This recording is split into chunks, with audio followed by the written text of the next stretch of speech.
Hello, Weebs and Normies. Welcome to the Anime Club. I'm Graham. And I'm George. All right, George, we have now finished Season 2. We've had a big old live stream at the time of recording, and we're just about to get into Season 3. But, of course, at the end of every season, we have to have our EDs and our OPs that we have neglected, not much to the chagrin of some commenters, saying that we should watch them, and others saying that we won't, or we shouldn't, but we hold fast. It's always been a thing that we have done, and it will likely always be a thing that we will do, and most of the time, we're pretty happy after watching them and saying like, oh, frick, well, I'm glad we didn't see this, or yes, exactly. really glad that we didn't hear that, or whatever, so... Yeah, no, I 100% agree. Sometimes, like, it's even, like, in the moment, we maybe wouldn't have identified whatever they show as a spoiler. Right. But there's the chance alone is enough to be like, all right, I like this tradition. I like that we do it this way. Yep. We'll keep doing it this way. And it creates a nice little bookend to the season that we just watched. So it works out in multiple ways. Yeah, I would say so. Well, ReZero doesn't really get a lot of these opportunities to do OPs and EDs. Usually they just forego them completely. So yeah, the episodes are so chock full of stuff that they and not only they like, because usually an anime episode's like 24 minutes ish, and then there's the EP and the OD usually, but ReZero is like 24 to 29 minutes per episode, no ED, OPs, or anything. They're like jam-packed this season, so holy frick. Yeah. Yeah, I'll be interested to see. And rightfully so. There's so much that they went over. And so much that they cut even. Like, even in the live stream, like, we kind of went over some of the stuff. It's like, geez, they cut that? And, like, even still, the episodes are so full, and the season's, like, a decent length. It's like, all right, okay. Crazy. Fair enough. Yeah. So... yeah, I'm really interested to see what the OPs and the EDs are like. We've only seen one set from season 1. I'm interested to see with the kind of budgetary restrictions that they had, how these OPs are going to turn out for season 2. Yeah, true. Okay, well, let's dive in, I say. All right, let's do it.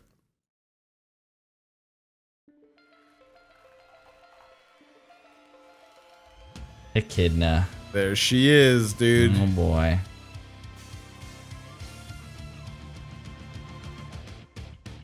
Oh, showed all the witches. The witches? Yeah.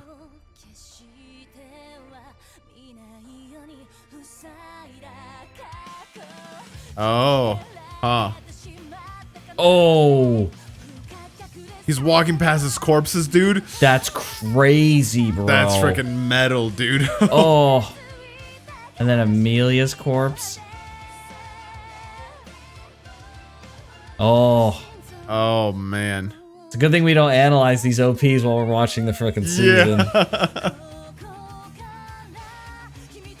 Oh, interesting. No way. That was really interesting. Now, is he running from her or to her? I don't know. That's a great question. Oh. That's freaking brutal, bro. Time to live up to the hopes placed on me. Jeez. I don't care how many times. Oh, man. I died. Jeez. Oh, that's a good song, too. Dang. Okay. Dang. First of all, a lot of spoilers. It showed like the rabbit, showed the witches, it showed like a ton of stuff. All right. Wow. Never more grateful to not watch an OP. Oh my gosh. Holy cow. But fantastic. That was really good. The lyrics were great. The song was good. The imagery was like brutal. Yeah, holy my gosh. Do you think they showed the Witch of Envy put her arms around him and whisper into his ear, probably saying that she loves him, as she does. Do you think that spurs him to action, or it spurs him to run away? That's That's such a great question. I don't know. Right? If she whispered into his ear, if we can say that was Satella that whispered into his ear, I'd say it spurred him into action. If that was the Witch of Envy that whispered in his ear, it spurred him to run away. Who was it? I want to say it was Satella because they show, True, the claw, and then it's her real hand. And then it changes into a real hand. So I want to say it was Satella. So probably spurring him into action. But, it could also just be like vague symbolism hinting at something that happens in future. Right. But nothing that we could nothing that we should hold to, or what's the term? Take for canon, so to speak. Right. Take a too big of an interpretation from. Yes. Yeah. I feel like given the context of him running and dying and continuing to running, and then he's like, I'll save you no matter how many times I die. Right. I feel like it's like he was spurred to action, especially considering the conversation he later has with her in the season about how he's going to save her even after she's saying you have to, what does she say? You have to kill me? Is that what she says? Yeah, you have to kill me. He's like, no, I'll save you. Something like that. I'm paraphrasing, but that's essentially how it went. Yeah, so that was the kind of feeling that I got, that it was like he's running to her. I think so too. Yeah. And I also find it interesting, he at the beginning of the lyrics basically say, to keep everything I've worked hard to save, I sealed away my past. I'm trying to find out what is the motivation behind that per se. We talked, or not but the show kind of addressed it a little bit during the trial of the past. But I'm trying to understand less so Subaru's specific motivations, and more so why would anyone do that? What's the motivation, the general principle behind wanting to do something like that? Because I don't understand it. You're talking about sealing off your past? Is that what you're saying? Yes. Specifically? Yeah, that's basically with what the lyrics said, right? He's like, to keep everything I've worked hard to save, I sealed off my past. And the show kind of talked about how that was the wrong thing to do, and you should, and he had confront maybe it was the mistakes of his past, not so so much the memory of his parents. I don't think it's necessarily the memory of his parents. I interpret it showed it at the same time, but my interpretation of that was his past lives. He's just I gotta seal them away, they're gone. Oh, the past lives, right? That was my interpretation. Even though it did show his parents, right? I think it was... Yeah, and it could have been the whole, he was and he saw himself as a loser before. Maybe that's what it is. Right, that could be another interpretation. Yeah. Yeah. Yeah. He's I haven't thought about Subaru as a loser ever, so that part of it escapes my mind. I'm like, Subaru, no, dude, this guy's freaking...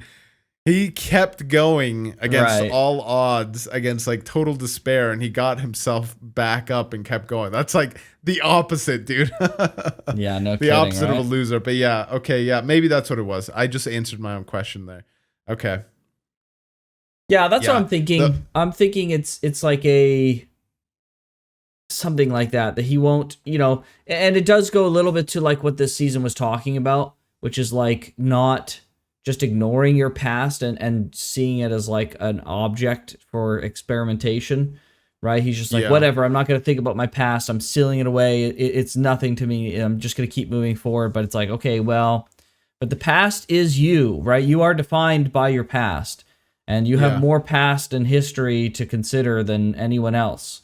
So, true, right? True. Very fair point. Yeah. Yeah. So yeah, it was also pretty crazy there. I don't know if this is what they meant to show, and maybe this isn't what they showed, and I'm just interpreting it wrong. But when he sees Emilia on the floor dead, and he kind of kneels in front of her, and then you see blood dripping on the ground, and then he's bleeding from his mouth. I almost think he kind of reset a timeline right there. I'm like, dude. Right, it's kind of symbolic of intense. If you die, I'm dying, and we're resetting this whole thing. It's not even a question. Yeah, it was very interesting. Lots of good visuals. Rough. I didn't think that. I'm not sure why, but there were a lot of various visuals, and some of them were pretty good. But I felt a lot of them didn't feel maybe because they were so fast, it was hard to get a good visual hold on like a lot of them. But it didn't seem like there were a lot of scenes that like flowed into like it was just like a lot of quick scenes, like quick scene, quick scene, quick scene, quick scene, like almost the whole time. And so there weren't a lot of like sections where like there was like a flowing set of like this thing is happening or this thing is being shown for longer than just a couple seconds. I think like part of my expectation, I think, if in case people are like, well, what does Graham even want from an OP at this point? I grew up on Full Metal Alchemist and those kind of OPs, and there were like sections that like really had the characters like doing things or engaging with each other for like, 5 to 10 seconds at a time. And that like, I liked seeing those contextual things. Like I liked seeing the characters engaging in ways that I hadn't seen in the show. And so like that has always been a thing that stuck with me of like what I want from an OP. And this had like, it was similar in a sense, but it was very like cut up, right? It was, I don't think anything lasted longer than like a handful. You're feeling like it was disjointed? Is that what you're trying to say? I don't think it was necessarily disjointed, but it didn't have the impact that a longer scene did, right? So it's not necessarily like a disjointed, so it's a negative. It's more like sitting in the neutral territory of like, it was good and it was cool to see these scenes, but it didn't have the same impact of like what a longer scene could have, right? It's a lot of like stills. It's a PowerPoint in some ways, right? But it had like some good scenes in others. But yeah, so it was good. And the song was solid as well. I give it like a... I don't know, what would I give it? Like a 7.5, almost 8. I was debating like 8.5. The scene that I really liked was him walking past his corpses. Yeah. I was like, oh, that's a good one. Like we've talked a lot about like there's certain things only shows can do, and then there's certain things that only a show like this can do. That's one of those things. It's like, you can only walk past your corpse once if you want to show some sort of symbolism. This show has the ability to like have him walk past his corpse multiple times. Like, through all and it just like seeing him back to back. Dude, this bro has not had an easy, nice death. Like at all. Not that any death would be nice, that's right? The weirdest sentence you could have possibly said. This bro hasn't had a good, easy death. Come on. That's what I'm saying. There's things that only certain shows can do. This is the only time this sentence makes sense, is in the context of this show. Like each one has been like insanely brutal and painful, dude. Like, I don't know, man. Like, I hope one of them is just like, he's like, well, this sucks. Let me drink some special tea and I'll just wake up here where I'm supposed to. Yeah, right. Yeah, true. Yeah, that's like, a good point. That's true. It's been just freaking eaten alive by freaking rabbits, jumping off a cliff onto like sharp stones, getting freaking we can just rehash like, all of these great deaths. Thank you for that. Dude, that's great. Very good. Anyways, I'm just saying, like, the reason I bring that up is because that was the best part of the OP for me. It just really shows, man, like the grit that Subaru has to just keep going. And I know I've said that multiple times in the show, but that's like the part that impresses me the most. I like to think I'd have the same grit and wherewithal and desire to keep going. And in a certain sense, knowing now that the witch is kind of guiding him and she won't update the freaking checkpoint until he does whatever she wants, it's almost as if you have no choice. But the whole Rem, let's run away together scene becomes more like, the more struggles he goes through, the more that scene becomes like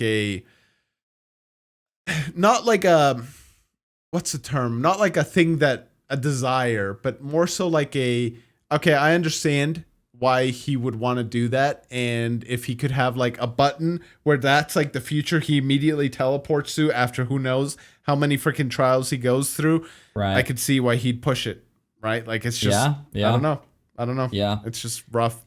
Subaru's a G for that, man. Freaking. Yeah.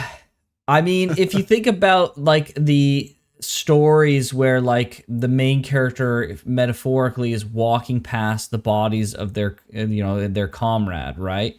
Like how many sacrifices do we have to make of our friends to get to where we are, kind of thing, right? But in Subaru's case, it's literally him.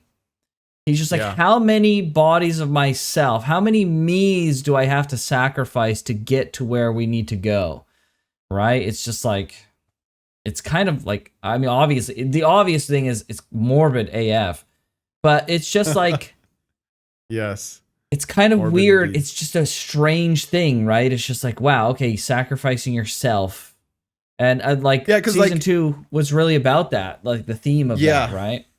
Yeah, because like a lot of times it's like I'd rather sacrifice myself, right? When you think about like other stories, it's like I'll sacrifice myself so that my comrades or my friends or my family or whatever can move on, and they'll carry my dream with them and all that stuff, and I'll be the one to go down.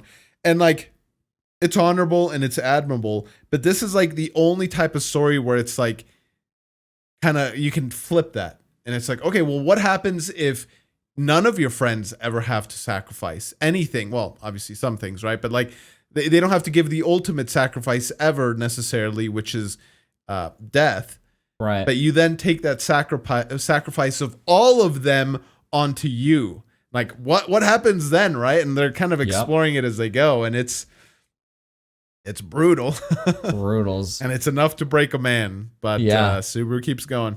Yeah, it's pretty crazy. Anyways, very good. So that scene alone, man, that scene kind of sealed the deal for me. So I'm gonna have to go like a solid 8.5.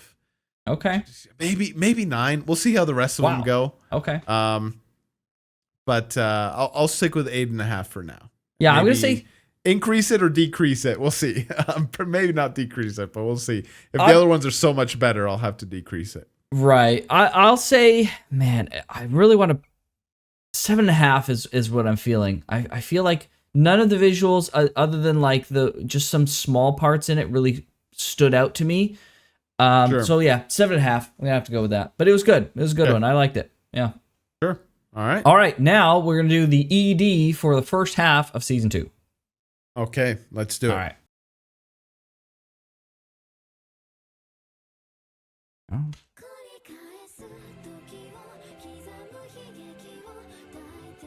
Very echidna-centric for these. She's kind of transparent. Yeah, and she's the second time she's had a butterfly. She had it in the OP as well. Yeah, true. Oh, multiple butterflies. Yeah. I wonder if that represents the butterfly effect. Maybe. I was trying to think of I was also thinking metamorphosis, going into the cocoon and coming out something different. True, yeah. Crystal, right? Yeah. I was trying to think of what it could symbolize. Oh, it doesn't land on her finger. Yeah, what the heck? And then she's like crying. Oh, frick. Yeah. Was it on the finger of the other characters? I think so. Oh, man, that's fricked.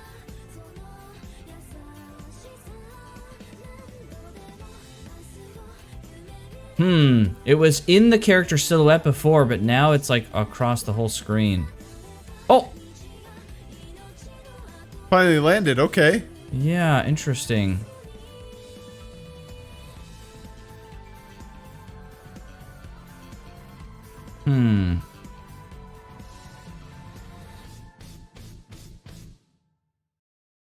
Oh. Half of her in shadow, half of her in light. Interesting. Huh. That scene with Betty that was slightly different than all the other characters. She like got missed by the butterfly, and she had a little extra like scene with the close up of her eye, kind of looking over, teared up a little bit. Yeah. Interesting. I wonder if there is something more to the butterfly imagery specifically. Metamorphosis could be one, referencing Omega, right? Yes, yeah. But also, and I guess the characters all went through a kind of a change this season, all of them. True. So a metamorphosis of their own. But it also could be the butterfly effect, you're right. Especially if she knows about Subaru. right? And like, and she could does potentially do with that. Yeah, she's got a book that predicts the future, right? So I mean, she's really interested in the whole butterfly effect of things, as we know from her wanting to take advantage of Subaru's powers, right, and seeing every avenue and every possibility. Yeah. Right? Yeah, I mean, it seems like the butterfly is the perfect symbol, perfect little imagery for her, right? Yeah, for a lot of the characters, like for Emilia, she's completely different now at the end of season 2 than she was at the beginning of season 2. Let alone season 1. Right. So. Yep. Same with Betty. She grew and changed a lot as well. Yeah, good point. Garf as well. Garf, yeah. Roswaal. Would you say Roswaal has changed much? Maybe his allegiances have certainly changed quite a bit. Kinda. I mean, but even still, I don't know. I think he's still, he still has allegiance to Echidna, I'd say. Right. He's changed for sure. I don't think Roswaal at the beginning of season 1 would have like agreed to help Subaru at all for anything. He would have continued to use Subaru as a tool. Right. But he has changed. He's been, if anything, he's been humbled. Because he realized that his lot he's lost. Right. And I think he's starting to gain some autonomy back. We kind of talked a lot at length at the end of the season about how like typically you would see knowing the future as such a freeing thing, but in Roswaal's case, it became such a cage. Right. It bounded him to that future, and it started to essentially become a self-fulfilling prophecy where the future wasn't set in stone, but he started seeing it as such. Right. Maybe because even before Subaru, Echidna just had so much prior knowledge and was so smart and intelligent that like all her futures had like a 99% probability of happening, but he'd seen it all occur exactly as she said so many times that he's like, bro, this is set in stone. There's no way. And so it became a cage to him, right? Yeah. But so he's changed. I'm still sus on him, dude. I don't know. We'll have to see what happens. He's a total frick, that's for sure. Yeah. That was good. That was a good ED. The visuals were fine. The song was nice. That's a good song. It's a very ReZero feeling song. Maybe it's just because we've associated with it so many times for it in the show. I would give this one a can't give it a 7. I feel like I can't give it a 7 because I gave the OP. I like the OP a lot more, and I gave it like a 7.5. But I feel like a 6 is, well, from a visual perspective, it wasn't anything spectacular. So maybe a 6 is appropriate. Now, I'm not saying that this was bad, right? Like 6 doesn't mean bad. 6 is just like, it was fine. It was a little bit above fine. It was good. It was good. Well, our grading scale is 1 to 10, 5 being average, right? So a 6 is above average. Yes. It's funny you say 6 because I was going to give it a 6 as well. Okay. The only thing, not to say that I dislike the imagery, but it's like, okay. And the song was okay. The thing I liked the most was the lyrics. So that's why I'm like, not grading it down. But yeah, I actually think this song somehow is more enjoyable in the other endings when it's like actual stuff of the show happening. Sure. As opposed to when the imagery is just whatever was here happening. Right. I don't know why that is. Maybe it's because the ending is supposed to be taken in as a whole, and like the song has like a certain vibe to it, maybe that I've already kind of it really elevates the scene that you're watching. Yeah, associated with those other scenes. Right.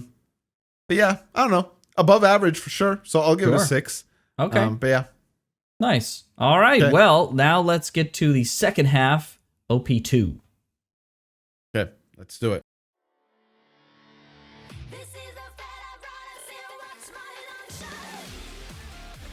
Wow. Whoa. Are these scenes from the actual show? Way more punchy. I don't know.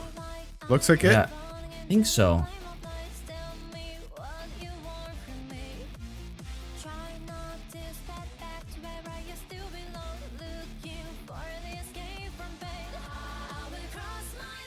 Oh, dang. Walking through freaking literal hell. Holy frick. Yeah.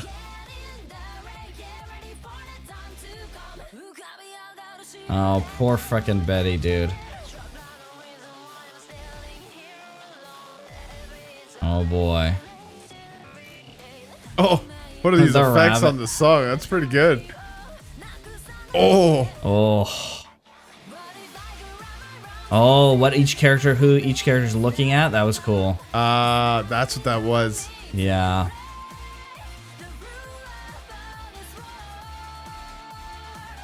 Dang, Emilia looking at herself in the frickin' ice. That's cool. Oh. Okay. All right. I like this. Oh my gosh, it showed that showdown between them two. That's crazy, bro. And it showed that. Wow. Yeah. And this. Wow. Okay. Talk about spoiler central, dude. This is even more spoilery than the first one. Jeez. Dang. That's crazy. That was a good song, though.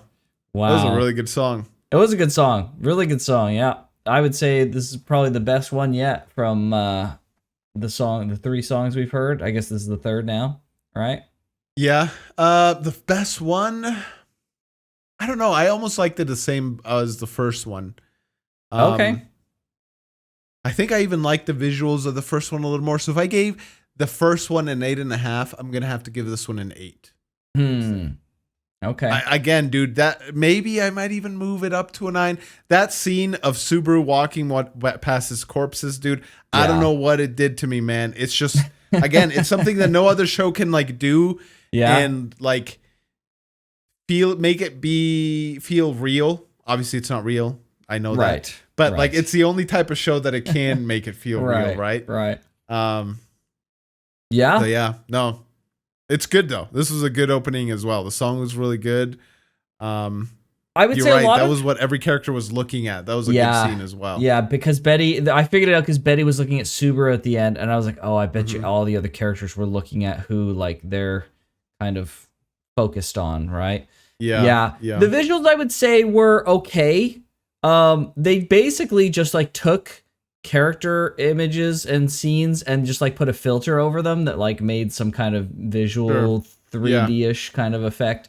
So it was like fine. There were some shots, and this is what I'm talking about. This is exactly the kind of thing I'm talking about. Is those scenes that were like 2 to 3 seconds long that showed 2 characters like facing off.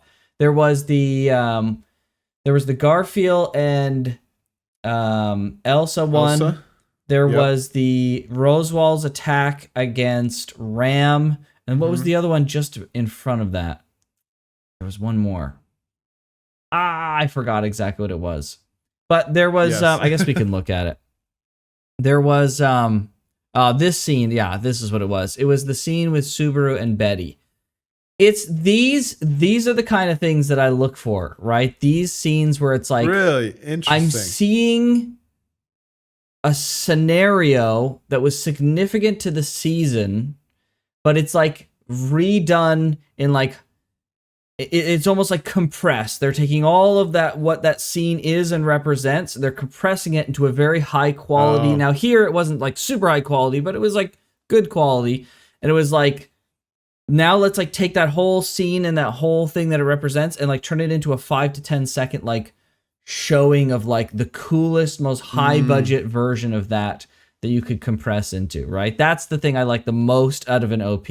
And so like this is like, this is a kind of representation. I don't know if we'll ever watch Full Metal Alchemist on the channel, but maybe one day we'll go watch the OPs and the EDs. So would you say that those are 10 out of 10s then? The Full Metal Alchemist those are like ones? 10 out of 10s for me. Yeah, it's like peak music, peak visuals, everything about it is perfect. Yeah. So one day maybe we'll watch those and we'll like everyone else and yourself will be able to understand, oh, this is what Graham is looking for kind of thing. So yeah. Sure.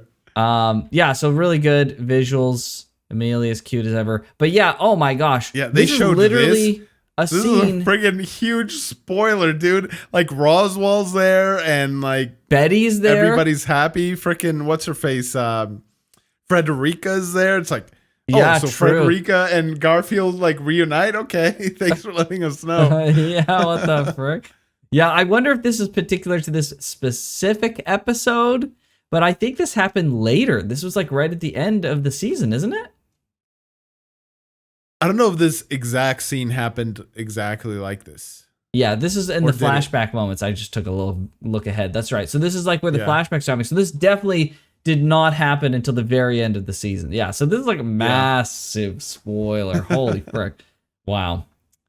But yeah, it also shows that good nonetheless, though.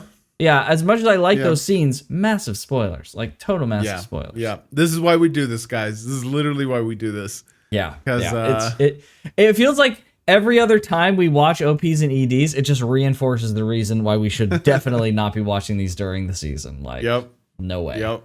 So, all right. Well, those were good. What would you give it as a rating? I'll stick with 8. You'll stick with 8?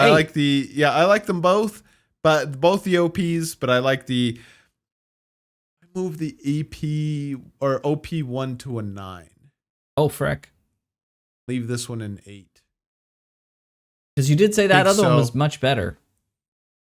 Yeah, it's really that one scene that makes it for me. Yeah. Like, I don't know why it's so impactful. It's just like, it's impactful like through multiple vectors. Like the meaning within the story, the meta meaning from like a thematic perspective, and also like the meta meaning from a, this is doing something that only this story can do kind of perspective. Right. So yeah, all right. I'll move it up to a 9, and I'll keep this one an 8. Dang, OP1 was so good. George's still talking about it freaking 2 versions later. During the OP2's freaking time. Dang, going that's back. Crazy, bro. All right, very good. I would give it this one I give a 7. They did have those like kind of almost like a facsimile of a scene that I like, so that was good. The music was really good. So I'm a hard man to please, though. This was a 7. It was really good. I enjoyed it. Okay. That's what I'll say. All right. Yeah. Fair enough. Okay. Fair enough. We got one more, and then we're closed out for the season. We got ED2. Okay. Let's do it. Last one. All right.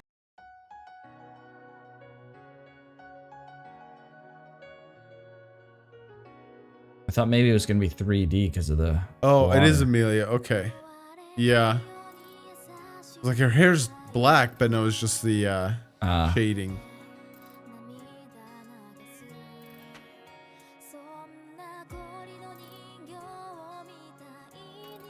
It can't be like an ice doll.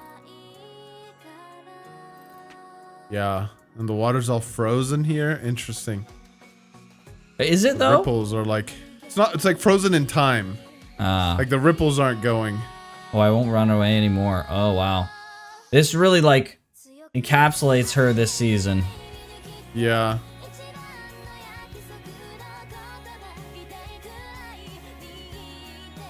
Well, the water's going up. Oh, interesting. Yeah, now it's going up. What?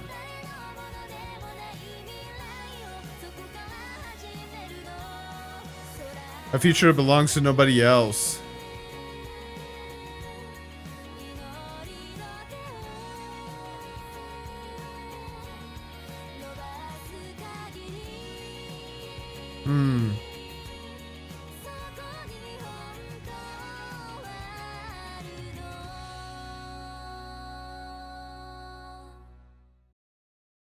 Okay. Very good.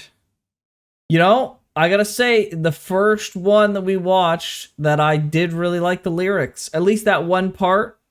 I feel like that's cool. The lyrics talking about like that she can't just be like an ice doll anymore. Right? I think that really does encapsulate like her progression from season 1 and 2 of like just being like like you could tell like if anyone, I don't know if anyone ever had this feeling, but if anyone was like, oh, well, her transformation from being so confident from season 1 and then into season 2 and then to the end isn't as realistic.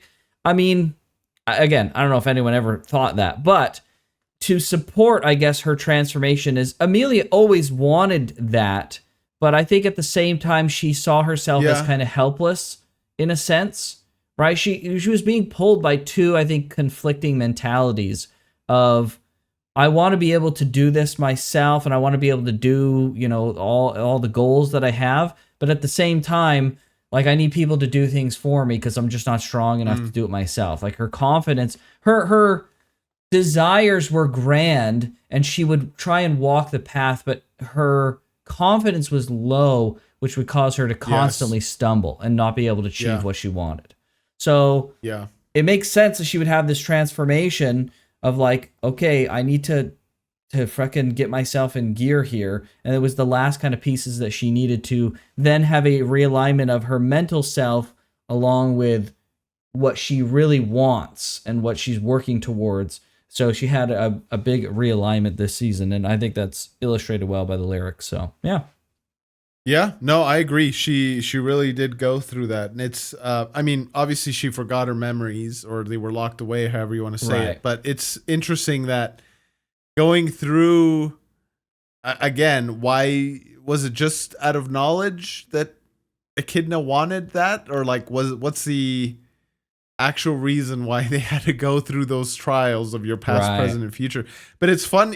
Funny is the wrong term, but like, it's funny that was what was needed for her to come into terms with her true self and get that alignment, as you said, was confronting her past, confronting her present, and not being so afraid of the future, which they kind of talked about here. Like, let's reach our hands together to the sky, and we'll see what the truth is. We'll to reach to the sky for a future. I can't remember exactly the way the lyrics said it, but it essentially said like, let's reach for the future, and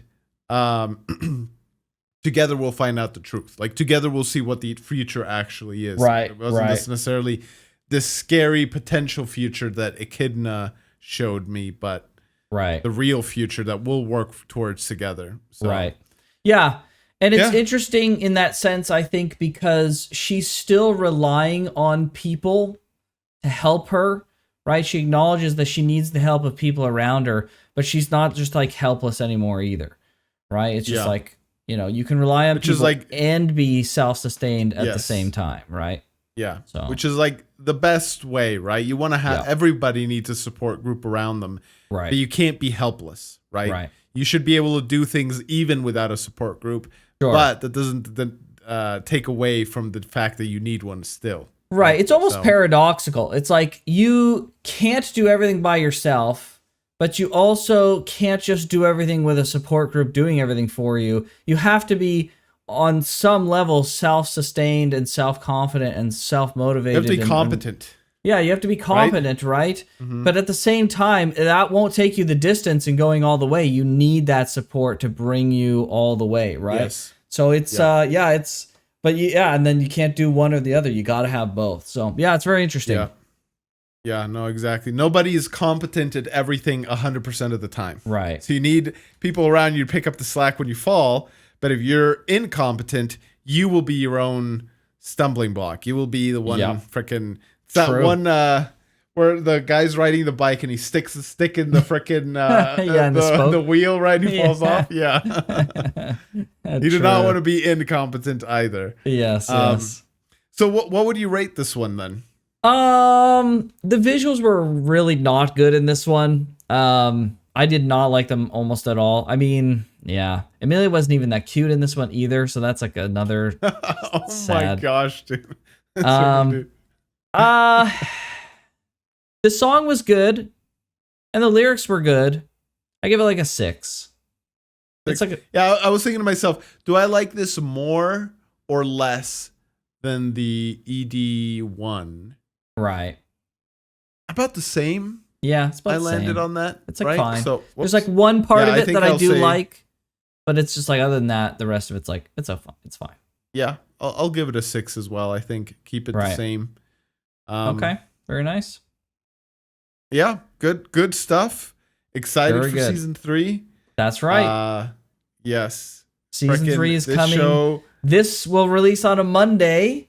That means season 2 is coming out on Tuesday. Just one more day for 2 weeks early. Yeah. And I guess depending on when you see this, it's going to be 2 weeks early for the people who are 2 weeks early. But it'll be the next day for anyone watching public YouTube release. So so no matter what, whenever you're watching this, that's right. Season 3 starts tomorrow. That's right.